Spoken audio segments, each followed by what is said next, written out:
আমাদের সমাজে সামাজিক একটা দূরত্ব রয়ে গেছে। সাধারণ শিক্ষায় যারা শিক্ষিত আর মাদ্রাসা শিক্ষার যারা শিক্ষিত, এদের ভেতর একটা অদৃশ্য দেয়াল কেমন যেন রয়েছে।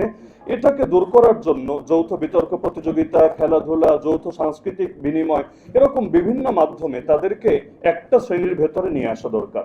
এর পরবর্তী বিষয় হলো কওমি এবং আলিয়া মাদ্রাসার কারিকুলামটাকে আরো কিভাবে যুগোপযোগী করা যায়, তাদের ধর্মীয় মূল বিষয়টাকে সামনে রেখে পাশাপাশি সমকালীন বিজ্ঞান, তথ্য প্রযুক্তি, গণিত এবং ভাষা শিক্ষা, বিশেষ করে ইংরেজি। কওমি মাদ্রাসা এমন বড় বড় আলেমও বাংলাদেশে আছেন আলহামদুলিল্লাহ, যাদের জ্ঞানটাকে যদি ঠিকভাবে তারা উপস্থাপন করতে পারতেন তাহলেও তারা একজন আন্তর্জাতিক স্কলার হিসেবে বরিত হতে পারতেন। কিন্তু এই ভাষাগত দুর্বলতার কারণে তাদের জ্ঞানটাকে পৃথিবীর সামনে উপস্থাপন করতে পারছেন না। এজন্য দুঃখজনকভাবে বাংলাদেশে এমন আলেম খুব কমই পাওয়া যায় যারা আন্তর্জাতিকভাবে পরিচিত। এটা তাদের জ্ঞানের দুর্বলতার জন্য না, বরং ভাষাগত দুর্বলতার জন্য। তো এই বিষয়গুলো কিভাবে দূর করা যায় এদিকে নজর দেওয়া দরকার।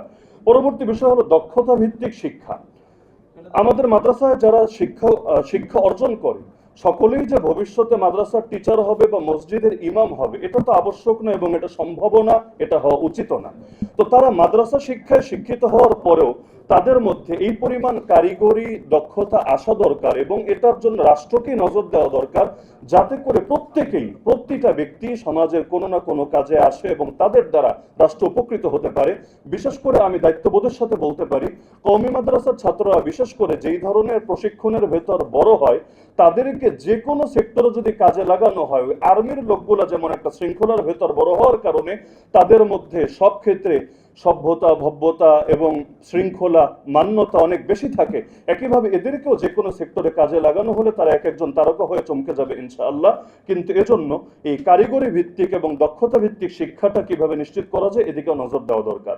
পাশাপাশি সনদ বিগত সময়ে কওমি মাদ্রাসার শিক্ষা স্বীকৃতি দেওয়া হয়েছে, কিন্তু এখনো এটাকে কিভাবে কার্যকারিতা বৃদ্ধি করা যায় এবং এটাকে উচ্চশিক্ষা এবং দেশের বাহিরেও শিক্ষা এবং চাকরি বাকরির ক্ষেত্রেও এটার কিভাবে নিশ্চয়তা দেওয়া যায়, এক্ষেত্রে আমরা দেখতে পাচ্ছি যথাযথ আসলে আমাদের অ্যাক্টিভিটিস নজরে পড়ছে না, বরং গাফলতি রয়েছে, এটাও দূর হওয়া দরকার। পাশাপাশি কওমি মাদ্রাসায় যারা পড়েন তাদের সামাজিক এবং রাষ্ট্রীয় দর্শনের অন্তর্ভুক্তি তাদের ভেতরে হওয়া দরকার। 5 মিনিট হয়নি, 1 মিনিট আছে। বিশেষ করে সমাজবিজ্ঞান, রাষ্ট্রবিজ্ঞান, অর্থনীতি, আন্তর্জাতিক সম্পর্ক, আমি খুবই স্পিডে বলার চেষ্টা করছি, জাস্ট মূল পয়েন্টগুলো, ব্যাখ্যা করার সময় নেই, না হলে এক একটা পয়েন্ট নিয়ে ব্যাখ্যা করতে হবে। জাস্ট মূল পয়েন্টটা অন্তত নজরে আসুক, বিষয়গুলো সামনে আসা দরকার। তাহলে সামাজিক ও রাষ্ট্রীয় দর্শনের অন্তর্ভুক্তি হওয়া দরকার, আর শিক্ষক প্রশিক্ষণটাও নিশ্চিত করা দরকার। বিশেষ করে কওমি মাদ্রাসার যে শিক্ষকরা রয়েছেন আধুনিক শিক্ষাদান পদ্ধতির সাথে অনেকে পরিচিত না।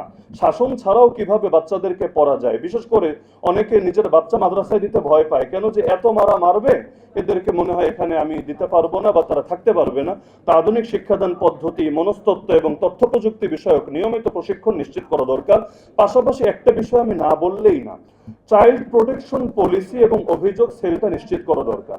মাদ্রাসাগুলোতে বিশেষ করে গত 2-1 মাস ধরে পত্র পত্রিকায় প্রতিদিন বিভিন্ন এমন কিছু খবর আসছে যেটা আসলে আমি নামও মুখে নিতে লজ্জাবোধ করছি, কিন্তু এগুলো ব্যাপকভাবে ছড়িয়ে দেওয়া হচ্ছে। আমি মনে করি প্রতিটা মাদ্রাসায় যদি অভিযোগ সেল থাকতো, কমপ্লেন সেল, যেখানে শিক্ষার্থীরা কোনো ভয় ছাড়া, কোনো দ্বিধা সংকোচ ছাড়া নিজেদের যে কোনো পেরেশানির কথা, হয়রানির কথা সেখানে তারা জানাতে পারতো এবং যথাযথ কর্তৃপক্ষের মাধ্যমে এটার স্বাধীন তদন্ত হতো, ব্যবস্থা হতো, এটা আসলে এই দেশের জন্য অত্যন্ত কল্যাণকর হতো এবং আলেম সমাজের ইজ্জত রক্ষার জন্য এটা ব্যাপক ভূমিকা রাখতো।